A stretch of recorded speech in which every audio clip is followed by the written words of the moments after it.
Welcome everyone. आज आप लोगों के बीच फिर मैं हिंदी का कुछ स्ट्रेटेजी लेकर आया हूं, क्योंकि हिंदी की एग्जाम कल और परसों होने वाली है। कल आर्ट्स वाले की है और परसों शायद साइंस कॉमर्स वाले की है। तो हिंदी मेनली क्या होता है ना कि इसका जरूरत इसलिए मुझे लगा कि आप लोगों को बताना चाहिए, क्योंकि आप लोगों में से काफ़ी कुछ स्टूडेंट ऐसे हैं, लगभग स्टूडेंट हिंदी को स्किप कर देते हैं, हिंदी को इग्नोर कर देते हैं, जबकि ये हमारी अपनी भाषा है और हम लोग इसको बहुत हद तक अगर चाहे तो ज़्यादा नंबर ला भी सकते हैं। कुछ बातों को हम लोगों को थोड़ा सा ध्यान रखना होगा और थोड़ा बहुत हम लोगों को अपनी जो तैयारी है उसको और थोड़ा सा एक समझिए कि लास्ट टाइम में एक बार ब्रशअप कर लेना है। थोड़ा सा और ज़्यादा उसको अगर हम लोग देख लें, थोड़ा सा अगर कवर करें तो बेहतर है। एक आध घंटे का रिवीजन आपको चाहिए। आप थोड़ा सा 30-40 मिनट का ये वीडियो होगा, लगभग आधे घंटे का वीडियो देख लीजिएगा, उसके बाद एक आध घंटे उस पर थोड़ा सा उसके अकॉर्डिंग काम कर लीजिएगा। तो चलिए शुरू करते हैं। आप लोग इस वीडियो को थोड़ा सा स्किप मत करिएगा, देखिएगा जरूर, अंत तक देखिएगा। काफी इंपॉर्टेंट बातें हमने इस वीडियो में डालने का कोशिश किया है और इसी तरह से अगर आप थोड़ा सा अपना एक प्रीवियस ईयर का क्वेश्चन या फिर सेट कवर करके मार के देख लीजिएगा कि आपका किस तरह का तैयारी है और किस पॉइंट में अभी भी आपको थोड़ी सी दिक्कत अगर हो रही होगी तो उसको जरूर आप लोग मेकअप करने का कोशिश करिएगा। तो चलिए हम लोग शुरू करते हैं। तो हिंदी की अगर हम बात करें, अगर हम लोग हिंदी को देखें तो आप जान रहे हैं कि हिंदी जो है खास तौर पर हमारी अपनी भाषा है और ज्यादा कुछ नहीं करना होता है। क्यों नहीं करना होता है कि आप अगर 12th की एग्जाम देने की बात कर रहे हैं तो हिंदी तो आप 10th में पढ़े होंगे, तो मोस्ट ऑफ ग्रामेटिकल पार्ट्स जो है यानी व्याकरण वाला जो पार्ट है वो लगभग आपका 10th के बेस्ड है और आपको बहुत ज्यादा नहीं करना है उसमें। थोड़ा बहुत 6-7 चैप्टर को थोड़ा सा आप लोग देख लीजिएगा। जैसे कुछ चैप्टर का मैं यहाँ पर नाम नोट कर देता हूं, आप देख लीजिएगा। उपसर्ग 3-4 नंबर आपका यहाँ से काम बन जाएगा। आपको पता है उपसर्ग के बारे में बताया गया है कि उपसर्ग क्या होता है, पहले लगता है और उसमें तोड़ के देख लीजिएगा कि तोड़ने के बाद उस वर्ड का मीनिंग निकल रहा है कि नहीं। उपसर्ग के ही साथ में आप एक बार प्रत्यय का थोड़ा सा प्रैक्टिस कर लीजिएगा। प्रत्यय बाद में लगता है, 2 तरह का होता है और अंतिम जो कुछ मात्रा या कुछ शब्द ऐसा है जिसको हटा देने के बाद भी अगर उस वर्ड का मीनिंग बन रहा होता है तो अंतिम वाले उस पार्ट को हम लोग प्रत्यय बोलते हैं। जैसे अक है, आवट है, आई है, ई है, दीर्घिकार है, ये सब प्रत्यय का एग्जाम्पल है। और उपसर्ग का अगर हम लोग बात करें तो आप लोग देखे हैं प्र है, परा है, निस है, दूर है, अधि है, अति है, ढेर सारा इस तरह का आपका उपसर्ग है। तो उसमें हम लोगों को क्वेश्चन रहता है कि इसमें से कौन उपसर्ग है और नहीं तो इनमें से कौन सा उपसर्ग इसमें लगा हुआ है या इसमें से इस उपसर्ग से बना हुआ शब्द कौन है, इस तरह का शब्द होता है। उसके बाद आपको संधि, तो संधि के बारे में विशेष आपको कुछ नहीं जानना है। संधि या तो जोड़ने देगा या तोड़ने देगा और इतना लगभग नॉलेज सबके पास अभी है। 10th क्लास को पास करके आप लोग आए हैं कि कैसे उसको तोड़ा कैसे जोड़ा जाता है। आप कोई भी सेट उठा के देख लीजिए, ऐसा कोई संदिग्ध नहीं पूछा जो आपको ना आ रहा हो, वो आपको आ रहा होगा जनरली। इसका परिभाषा भेद या इसका जितना एक जो सिस्टम है थोड़ा सा कॉम्प्लेक्स नहीं व्यू में इसको देखना है, कॉम्प्लेक्स कंडीशन में इसको नहीं देखना है। जैसे अगर एक आध क्वेश्चन हमको छोड़ना भी पड़े, अगर बहुत टफ है तो हम अभी तुरंत सब कुछ नहीं कर सकते हैं। इसलिए ये दिमाग में लेके मत चलिए कि हमने ये चीज छोड़ दिया है, हम ये नहीं पढ़ पाए हैं। अरे आप उतना पढ़ लिए हैं जितना से काम आपका बेहतर हो जाए, क्योंकि 50% ही आपको पढ़ना था। 50% आपका अगर बेहतर है तो आपका कंडीशन सही है, आपका कोई दिक्कत इसमें नहीं होगा। उसके बाद समास का बात करें, समास बहुत आसान है। समास अगर आपको नहीं आ रहा होगा, दिक्कत होगा, तो मेरे चैनल पे देखिएगा 5 मिनट का समास का एक वीडियो बना हुआ है और उसको आप लोग देख लीजिएगा, वो आपका क्लियर हो जाएगा। इससे आपका 3-4 नंबर का क्वेश्चन रहेगा। उसके बाद बाकी ये 4-5 पॉइंट तो रहेगा ही। एक आपका देख लीजिएगा लिंग निर्णय। ये आपको क्या करना है इसमें, तो ज्यादा रूल पर नहीं जाइएगा, रूल से हट के काम करिएगा। रूल लिंग निर्णय में आपका काम नहीं करेगा। आपको अगर बुझा रहा होगा कि प्रॉब्लम है तो स्किप कर दीजिएगा, छोड़ दीजिएगा। इसमें भी वही प्रोसेस है कि हमको एग्जाम्पल सेट करना है उस वर्ड पर और देखना है कि एग्जाम्पल स्त्रीलिंग में ज्यादा फिट बैठ रहा है या कि पुल्लिंग में ज्यादा फिट बैठ रहा है। अगर नहीं, कंफ्यूजन वाला स्थिति पैदा होगा, छोड़ दीजिएगा, ठीक है। उसके बाद आपका है उल्टा शब्द विपरीतार्थक शब्द रहेगा ही, वो आपका तो आता होगा, एक बार पढ़ लीजिएगा दोबारा फिर से।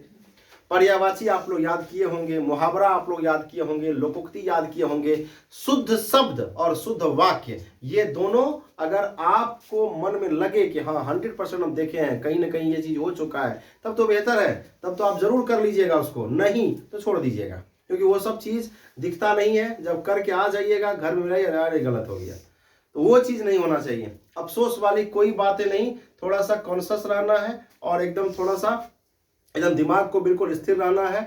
कल अगर एग्जाम है तो कल सुबह में कोई पढ़ाई करने की कोई जरूरत नहीं है। आज शाम 8 बजे के बाद 9 बजे के बाद आपका पढ़ाई खत्म हो जाना चाहिए, आपको नहीं पढ़ना है। सुंदर सा नहीं होता है, थोड़ा देर टीवी देख लीजिए, थोड़ा देर कुछ गाना सुन लीजिए, घूम फिर लीजिए, फैमिली से बात करिए, हंसिए, बोलिए, एकदम रिलैक्स रहिए। आप आज तक जितना पढ़े हैं वो आपके लिए काफी है। तो इस तरह का ये जो भी चीजें हैं आप शाम तक उसको निपटा लीजिए आज, क्योंकि अगर जितना ज्यादा आप अपने अंदर नया चीज को डालने का कोशिश करेंगे आप उतने ज्यादा उलझन में फंसते चले जाएंगे, और एग्जाम का जब पेपर सामने आएगा तो सारा चीज दिमाग से आउट हो जाता है और ज्यादा कंफ्यूजन की स्थिति उत्पन्न हो जाती है। जो चीज आ रहा होगा वहां भी आप कंफ्यूज करेंगे ऑप्शनल वाले सेक्शन में मोस्टली, तो वो थोड़ा सा आप लोग ध्यान रखेंगे। उसके बाद हम इसका अगर ऑब्जेक्टिव की बात करें तो ऑब्जेक्टिव में आपको कहानी तो सभी पढ़े होंगे, कहानी से अगर ऑब्जेक्टिव रहे तो कोई परेशानी नहीं है। कविता जो पोएम वाला पार्ट है हम पढ़ा दिए हैं आप लोगों को, कविता वाला भी सेक्शन है। तो अगर इसमें से, और इसमें हम ये भी चीज देखे हैं कि अंग्रेजी की अपेक्षा हिंदी में बुक से क्वेश्चन ज्यादा रहता है, इसमें 45-50 तक चला जाता है, लेकिन हमको 40 मान के चलना है कि 40 क्वेश्चन तो इसमें रहेगा। तो 40 में से यहां भी उसी तरह का उपाय है कि अगर बुक कोई आदमी बहुत बढ़िया से पढ़ लिए हैं तब तो आपको कोई परेशानी है ही नहीं, ग्रामर का पार्ट आपको जरा सा भी देखने का जरूरत नहीं पड़ेगा। और अगर किसी का बुक अभी भी छूटा है, नहीं पढ़ पाता, अब तो आप कहानी नहीं पढ़ पाइएगा, अब तो कवर नहीं हो पाएगा। तो कम से कम ऑब्जेक्टिव वाला जो सेक्शन होगा उसको देख लीजिएगा अपने मॉडल पेपर वगैरह सबसे, गेस्ट पेपर वगैरह सबसे, और उसको कोशिश करिएगा कि हिंदी वाला वो कर लें। और लास्ट में जो 20-30 क्वेश्चन आपका बच रहा है ग्रामर वाला पार्ट में भी आपका जो टॉपिक इस तरह का दिखेगा, कुछ कुछ चीज संज्ञा से भी एक आध गो रहता है, पूछ देता है इनमें से कौन सा संज्ञा है, ये कौन सा सर्वनाम है, विशेषण का क्या कंडीशन है, कभी कभी डायरेक्ट भेदे पूछ देता है। तो ये सब चीज खोजना है क्वेश्चन को, हमको कौन सा बनाना है।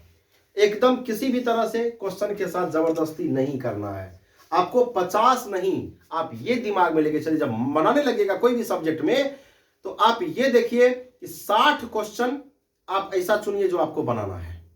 60, 50 नहीं, 60 क्वेश्चन ऐसा चुनिए जो हमको बनाना है। और उस 60 में से अगर आपको कोई कहा जाएगा कि ये 2 क्वेश्चन है, इसमें से कौन ज्यादा बनाना बेहतर है, तो आप इतना तो डिसीजन ले सकते हैं ना कि इन 2 में हमको सबसे ज्यादा बढ़िया से कौन आ रहा है। उस 60 में से आप 5 को ऊपर छाड़िए, ये 5 को ऊपर थोड़ा सस्पिशन लग रहा है, इसको नहीं बनाना है। और तब लास्ट में जो है 2-4 को और छाड़िए कि ये 2-4 में थोड़ा सस्पिशन है, नहीं बनाएंगे। लास्ट में 50 तो एग्जैक्ट बचेगा कि नहीं बचेगा। 50-52 क्वेश्चन को ऐसा रखिए जो हमको बनाना है, थोड़ा सा समय दे करके। ऑब्जेक्टिव आपका स्कोरिंग होगा, ऑब्जेक्टिव का स्कोर अगर नहीं हुआ तो सब्जेक्टिव का स्कोर नहीं होगा। कोई भी कितना भी अगर सब्जेक्टिव में आप कोशिश करेंगे तो वहां नंबर आपका 1-8% कटेगा ही, लेकिन यहां तो कटने का कोई ऑप्शन नहीं है, सिस्टम कटेगा ही नहीं। तो इस सब बात पर थोड़ा सा ध्यान रखिएगा। ये व्याकरण का टोटल आप लोग हम इसका सारा चीज बता चुके हैं, ज्यादा कुछ समस्या नहीं होना चाहिए। छोटा छोटा सबका इसका वीडियो, उपसर्ग का, प्रत्यय का भी, समास सबका भी वीडियो बना हुआ है कहीं पर, ये मेरे भी चैनल पे दिया हुआ है। आपको 5 मिनट 7 मिनट का वीडियो है, देख करके आप उसको समझ सकते हैं बेहतर तरीके से। सारा चीज अगर एक साथ हम लोग कवर करेंगे तो फिर दिक्कत हो जाएगी। बात बचता है सब्जेक्टिव का। सब्जेक्टिव में क्या करिएगा आप लोग, सबसे बड़ा चीज क्या है कि लेख, तो लेख तो लिखना ही है। और अगर 11th-12th में स्टूडेंट लेख नहीं लिख पाता है, छोड़ के आता है, तो अच्छी बात नहीं है, गलत बात है। आप लोग क्या करिएगा, आज भी थोड़ा सा कोई भी 1-2 लेख को पढ़िएगा। जब ये आपका जिस दिन एग्जाम होगा उसमें इसको पढ़ करके तो आपको एक आइडिया आ जाएगा किस तरह से लिखा जाता है। कोशिश ये रखना है कि शुरू का 10-15 line, 10 line mostly, even 5 line तक ऐसे लिखना है जो लगे कि हाँ कोई बहुत मैच्योर्ड आदमी लिखा है, बहुत अच्छा से लिखा होना चाहिए। जितना आपको सारा बात आ रहा होगा उसका अच्छा से सिस्टमेटिक वे में 5-7 लाइन अच्छा से लिखेगा। और उसके बाद थोड़ा बहुत अगर आप नॉर्मली भी कुछ लिख करके, कोई भी टॉपिक पर थोड़ा सा होता है कि कुछ बातें बहुत इंपॉर्टेंट होती है, कुछ बातें ऐसी भी होती है कि नहीं भी लिखेंगे तो मेरा काम चल जाएगा, लेकिन हमको तो 150-200 शब्द जो है वो पुराना है, तो हमको एक पेज तो कम से कम लेंथ होना चाहिए। तो एक पेज में शुरू का 5-7 लाइन बेहतर लिखना है और लेख को छोड़ना नहीं है। अब ये पत्र और आवेदन पत्र सबका जो कंडीशन होगा तो आप लोग को पता है, इंग्लिश में भी वही देखकर वही बताएं, हिंदी में भी है। इसमें आप लोग कोशिश ये करिएगा कि अगर छोटा लिखना होगा तो आवेदन पत्र लिखिएगा, है ना, सेवा में श्रीमान प्रधानाध्यापक महोदय वाला, इस टाइप का आप फॉर्मेट आपको मालूम है, वो उसका आप कितना लिखे हैं उससे कोई मैटर नहीं है, उसका तरीका सही होना चाहिए। और नहीं, अगर उस सब तरीका में नहीं फंसना चाहते हैं, थोड़ा बड़ा लिखना चाहते हैं, तो पत्र लिख लीजिए मम्मी पापा पर। वो टॉपिक डिपेंड करेगा आपको क्या पूछ रहा है, जो टॉपिक पर ज्यादा आसान होगा लिखना वो लिख लेंगे, दोनों आपको आ ही रहा है, इसमें ज्यादा कुछ दिक्कत है नहीं। जैसे अगर हम लेख की बात करें तो खासतौर पर जैसे मान के चलिए आपका भारतवर्ष पे पूछ सकता है, महात्मा गांधी है, अनुशासन है, जैसे बाढ़ की समस्या है, जैसे मान के चलिए प्रदूषण है, आतंकवाद है, उसके बाद जीवन में खेल का महत्व, आपका प्रिय व्यक्ति, कवि, पुस्तक, ये सब पूछ देता है, जब दहेज प्रथा पूछ देता है, खेल का महत्व पूछ देता है, पुस्तकालय पूछ देता है। तो इतना सारा पढ़ना ये नहीं है, ये अब 11th-12th में भी जा रहे हैं तभी भी हम लोग मान के चलिए लेख को रट करके याद कर लें, लेख को पढ़ के जाए कि एग्जाम में लिखना है, तो ऐसा नहीं है। लेख के बारे में बस आपको करना क्या है कि जब लेख आएगा तो 2 मिनट थोड़ा सा निश्चिंत रूप से उसके बारे में ऐसा नहीं कि हम देखें लिखना स्टार्ट किए, 5 टॉपिक में से आपको 2-4 मिनट समय लगेगा, हड़बड़ाहट कहीं नहीं दिखाना है।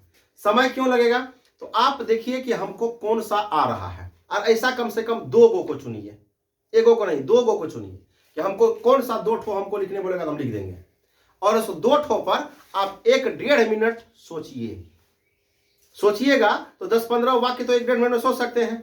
देखिए कि हम उस 2 ठो में ऐसा नहीं कि सोच करके एक बार उसको सोच लेना, मान लीजिए पूछ दिया पुस्तकालय, तो पुस्तकालय क्या होता है, क्यों जरूरी है, कैसा कैसा होता है, आजकल नया परिवेश में क्या हो रहा है, अगर ये सब बात दिमाग में आ रहा है, उसके बारे में कम से कम उस चीज से 10-15 क्वेश्चन मान के चलिए, उस टॉपिक से अगर आ रहा होगा तो हम पर लिख सकते हैं उस पर। उस 2 ठो में से कोई 1 ठो तो होगा जिस पर आप 1 मिनट में ज्यादा सोचे होंगे, उस 1-2 मिनट में ज्यादा सोचे होंगे, तो उस 1-2 मिनट में पहले सोचिए दोनों पर, दोनों पर सोच करके तब उस पर लिखिए जिस पर ज्यादा सोचे हैं। नहीं तो होगा क्या, 2-4 लाइन लिखने के बाद हाथ बंद हो जाएगा, आगे बातें नहीं याद आएगा। तो पहले दिमाग में ले लेना है कि हमको कौन पर लिखना, 2 ठो सोचिए, 2 ठो में दोनों पर सोचिए, और दोनों पर सोच पर करके देखिए कौन पर हम ज्यादा बढ़िया सोच पा रहे हैं, कौन में बढ़िया आ रहा है मेरा कंडीशन, उसको लिख देना है। ठीक है, अब आते हैं हम लोग बुक वाले सेक्शन पे। बुक वाला जो सेक्शन है उसमें आपको 3 पार्ट में क्वेश्चन होता है। 3 पार्ट में करने का मतलब क्या, जैसे अंग्रेजी में एक्सप्लेनेशन था, यहां पर होगा सप्रसंग व्याख्या करें। तो हिंदी का एक अच्छी बात क्या है कि सप्रसंग व्याख्या आपको पार्ट वाइज नहीं दिया है कि मतलब ये प्रोज से है, ये पोएट्री से, दोनों में से लिखना जरूरी है। इसमें क्या किया है, एक के साथ दोनों को दिया है, अब कोई 2 को लिखना है, 4 को 5 को ऑप्शन है, उसमें से कोई 2 को लिखना है। तो उसमें से कविता वाला तो सारा पढ़े हुए हैं, तो कविता वाला का तो अर्थ मालूम है, तो देखिएगा कि जिसका अर्थ आपको मालूम है उसको इसी तरह से कि प्रस्तुत पंक्ति हमारे पाठ्य पुस्तक जो नाम होगा उसमें से ली गई है, जिनमें लेखक या कवि जो नाम रहेगा डाल करके ये कहना चाहते हैं, और उसके बाद उसका जो हिंदी होगा उसको उसमें लिख देना है। सप्रसंग व्याख्या वाला में आसान है, 8 नंबर का ये रहेगा। उसके बाद बचता है क्वेश्चन आंसर। तो क्वेश्चन आंसर में हम अभी भी बोलेंगे कि अगर नहीं किए हैं तो कहानी वाला तो पढ़ा हुआ है सबका, कविता वाला जो पार्ट है उसका क्वेश्चन आंसर आप क्वेश्चन आंसर के लिए सबसे बढ़िया है कि 2-3 सालों का 4 सालों का जो क्वेश्चन बैंक है कवर कर लीजिए, उससे बाहर नहीं रहेगा, इसकी 100% गारंटी है। और आप देख चुके होंगे कई पेपर जो आपके हुए हैं, तो क्वेश्चन पेपर अगर किसी का प्रीवियस ईयर मजबूत होगा तो क्वेश्चन उससे बाहर नहीं जा रहा होगा, क्वेश्चन उसमें से रहता होगा, क्वेश्चन होगा। और कविता वाला सेक्शन को मजबूत कर लीजिए, उसमें सिंपल क्वेश्चन है, 1 से 2 लाइन में आंसर आता है, 10 क्वेश्चन रहेगा, 10 में से आपका 5 रहेगा प्रोज में से, 5 रहेगा पोएट्री में से। तो आप कुछ चैप्टर तो हिंदी में ऐसा होगा ना जो बहुत बढ़िया से पढ़े होंगे, उससे तो क्वेश्चन होगा। कविता को पूरा हैंडल में रखिए तो आपका वो 5 गो क्वेश्चन ऐसे निपट जाएगा। उसमें एक क्वेश्चन आप लोग पढ़े हुए हैं हिंदी का जो कविता वाला है, उसको एक बार बढ़िया से फिर से रिपीट कर लीजिए अपने साथ बैठ करके। सब आदमी अभी ग्रुप में है तो ग्रुप में रहेंगे, अभी जहां पर भी आप लोग एग्जाम सेंटर में होंगे एक दूसरे के साथ डिस्कशन कर लीजिए और उसको कवर कर लीजिए। एक बार ऐसा कोई मान के चलिए मैराथन वीडियो होगा तो ऐसा देख लीजिएगा जिसमें कि सारा का क्वेश्चन आंसर करवाया होगा या सारा पोएम का हिंदी करवाया होगा, तो उसको एक बार बढ़िया से क्लियर कर लीजिएगा। और लास्ट में आपका वही इंग्लिश वाला कंडीशन है कि 6 गो क्वेश्चन रहेगा और उसमें से कितना बनाना है 3 गो। तो 3 गो में कोशिश करिएगा कि अगर कहानी में से आपको उसके बारे में फुल डिटेल कम से कम वो 1 पेज लिखना होगा। अगर पूरा मालूम है तो सही है, 6 गो रहेगा, 3 गो कहानी में से, 3 गो कविता में से। नहीं तो कविता तो सारा पढ़े हैं तो जो कविता का बोलेगा कविता का हिंदी उतार देना है। जो कविता का बोलेगा कविता का हिंदी मालूम है ना सबका। जैसे हमारे पुत्र वियोग है तो पुत्र वियोग में वो राइटर क्या क्या करना चाहती है, कैसे कैसे कहती है, उसका पूरा डिटेल लिख देना है।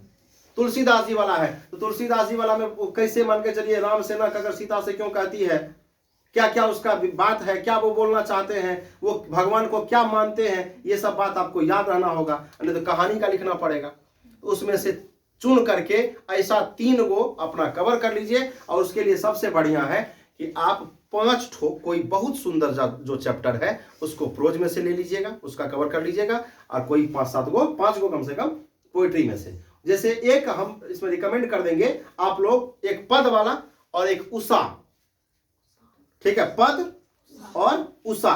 और एक गो है आपका ये क्या नाम है शिवाजी वाला, शिवाजी वाला जिसमें दिया हुआ है भूषण। तो उसमें जो दिया हुआ वो आप लोग क्लियर, ये रिकमेंड है, इसमें से एक ना एक रहेगा। और उधर जो है इधर वाला सेक्शन में उसमें आपका जयशंकर ये क्या नाम है संपूर्ण क्रांति वाला है। उसके बाद आपका एक ये पंच परमेश्वर वाला है। तो ये सबसे क्वेश्चन रहता ही है। जूठन है एक ठो, तो ये दोनों तीनों को कम से कम कवर कर लीजिएगा। इसका ही इसमें से ही रहता है। और एक उसका क्वेश्चन आंसर वाला जो कंडीशन है उसको बढ़िया से उसका डिटेल में पढ़ लेना है सेक्शन वाइज करके कि हमको इस तरह से इसको क्लियर कर लेना है। लास्ट में आपका बचता है संक्षेपण। संक्षेपण बहुत आसान है। संक्षेपण में क्या है कि जितना बड़ा इसका कंडीशन रहेगा उसको पढ़ लेना है कम से कम 2 बार।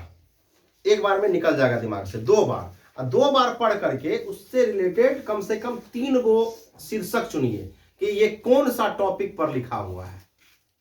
ठीक है, ये कौन सा टॉपिक पर लिखा हुआ है। ऐसा नहीं है कि एक कहानी का एक ही आंसर ये शीर्षक हो सकता है, ज्यादा भी शीर्षक हो सकता है। तो 3 चुनिए। 3 में से दिमाग लगाइए कि एक ठोको अगर हटाना पड़े तो हम किसको हटा देंगे। ये 2 बेस्ट है, ये 2 तो नहीं कटेगा। ठीक है, तो एक को हट गया, अब कितना बचा 2 गो में तो आप चुन सकते हैं कि इसमें से ज्यादा अच्छा कौन है। तो जो बेस्ट होगा वही उसका शीर्षक हो जाएगा, 2 नंबर वहीं से मिल जाएगा। और टोटल को पढ़ के तो वर्ड नहीं गिनना है कि करके कैठो वर्ड है, पंक्ति गिन लीजिए। एक पंक्ति मुश्किल से 10 गो वर्ड होगा, उसी हिसाब से अंदाजा आ जाएगा। एग्जैक्ट लिखने की जरूरत नहीं होता। वहां पर हम लोग क्या करेंगे संक्षेपण में उसको लिख करके पहले दे देंगे शीर्षक में जो रहेगा शीर्षक लिख देंगे और नीचे संक्षेपण तीर का निशान दे करके उसके बाद लिखना शुरू करेंगे। मान के फिल्म देखते हैं, ऐसे समझिए फिल्म देखते हैं 2 घंटे का। उस फिल्म को अगर हमको किसी को बोलना होता है तो हम 5 मिनट बोल देते हैं। सारा बात फिल्म का समझा देते हैं ना, उसको 5 मिनट बोल देते हैं। तो वही वो कहानी का सिस्टम है, वही वो पैसेज को पढ़ें और उस पैसेज को कैसे लिखेंगे। जो अगर वो मान के चलिए 15 लाइन का पैसेज है तो हम उसको 5 लाइन में कैसे क्लियर कर लेंगे, क्या क्या बात उसमें डालना होगा, जैसे उसमें प्रेसिस में बताए थे। तो उसको पढ़ करके और उसका इंपॉर्टेंट कुछ लाइन ऐसा टिक कर लीजिए जो लाइन उसमें डालना जरूरी है। और उस लाइन को थोड़ा सा सिस्टमेटिक तरीके से बढ़िया से 1/3 में, यानी कि अगर 15 लाइन का है तो 5 लाइन में, अगर 20 लाइन का है तो 7 से 8 लाइन में।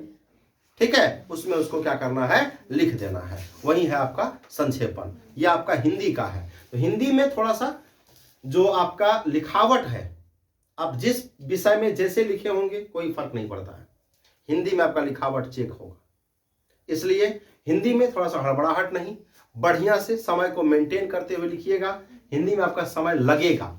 अन्य पेपर की अपेक्षा हिंदी में आपको हो सकता है कि अगर आप ज्यादा कंसिस्टेंस नहीं दिखाएंगे तो आपका समय बीत जाएगा, क्वेश्चन छूट जाएगा। हिंदी के दिन लिखना ज्यादा है, क्योंकि आपको लेटर एप्लीकेशन लिखना होगा, 5-7 मिनट वो ले लेगा। आपको ऐसे लिखना होगा, ऐसे लिखने में आपको लगता है ना, ऐसे आपको कम से कम 15 से 20 मिनट ले लेगा, 15 से 20 मिनट ऐसे ले लेगा। 10 में से 5 क्वेश्चन बनाना है, आधा घंटा वो ले लेगा। फिर 3 को आपको बड़ा वाला क्वेश्चन लिखना है, उसके लिए कम से कम 1 घंटा लग जाएगा। 3 क्वेश्चन को कम से कम 1 घंटा लग जाएगा। ठीक है, तो समय को थोड़ा सा इसमें बचा करके काम करिएगा, बेहतर तरीके से। हैंडराइटिंग सही होना चाहिए, काट कूट नहीं करना है। हिंदी है, यहाँ जितना ज्यादा आप प्रॉब्लम में जाएंगे उतना नंबर काट लेगा। ठीक है, तो इस तरह से इसी स्ट्रेटेजी के साथ आप लोग उसमें काम करिएगा। व्याकरण वाला जो चैप्टर सब बोले हैं उसको ज्यादा दिक्कत होगा तो देख लीजिएगा, उसका अगर थोड़ा सा प्रैक्टिस कर लीजिएगा एक सेट का, तो आप और बेहतर हो जाएंगे। व्याकरण का अगर कोई चैप्टर ऐसा लग रहा होगा, या मान के कि इसका प्रैक्टिस कर लिया जाए 10-20 क्वेश्चन करके, तो लिंग निर्णय का कर लीजिएगा प्रैक्टिस थोड़ा सा, 5 मिनट। समास का जिस आपके पास जो ऑब्जेक्टिव बुक हो तो सब चैप्टर दिया होगा, उस चैप्टर वाइज थोड़ा सा अन्य किताब से जिसका कर लिए हैं उसके अलावे दूसरी किताब से व्यवस्था है, सबके पास अलग अलग टाइप का होगा, उसमें से 5 मिनट समास का प्रैक्टिस कर लीजिएगा, 5 मिनट संधि का कर लीजिएगा। ऑब्जेक्टिव खाली कि तुम पूछो हम बता रहे हैं। ठीक है, दोस्तों के साथ मिलकर के थोड़ा सा इस तरह से कवर कर लीजिएगा तो आपका ये क्लियर हो जाएगा। और कहानी का जो क्वेश्चन आंसर है उसको 1 बार 2 बार, मतलब 5-5 चैप्टर का जो हम बोले हैं उस 5 चैप्टर का कहानी, क्वेश्चन आंसर, समरी, ये सब थोड़ा सा 1-2 बार कवर कर लेना है, क्योंकि उसमें नंबर ज्यादा है। नंबर ज्यादा होगा तो लिखना भी ज्यादा पड़ेगा, बेहतर तरीके से लिखना पड़ेगा। और क्वेश्चन किसी भी सूरत में फिर वही बात है कि छोड़ना नहीं है, किसी भी तरह से लेगा क्वेश्चन को कवर जरूर करना है, लिखना जरूर है। उस हिसाब से हम लोग उसको रेडी करेंगे, तो उम्मीद है आप लोग इसको जरूर रेडी करेंगे, बेहतर तरीके से बनाएंगे। और सेट जरूर कवर कर लीजिए एक ठो, रात तक आज समय है। अगला संडे आप लोगों का एकदम बिल्कुल आपका होगा, जो मर्जी होगा वही करिएगा, खूब घूमिएगा। लेकिन ये संडे थोड़ा सा इंग्लिश और हिंदी को दे दीजिएगा, तो आपके डिवीजन में, आपके परसेंटेज में 10-5% का जरूर वृद्धि हो जाएगा, ये उम्मीद है। और ये बिल्कुल आप लोग ऐसा करेंगे, ऐसा मुझे पूर्ण विश्वास है। और आपका एग्जाम अच्छा हो, बेहतर हो, आप खूब अच्छा करें, सबका एग्जाम कल बहुत अच्छा होगा। इसी उम्मीद के साथ सबको best of luck. Thank you.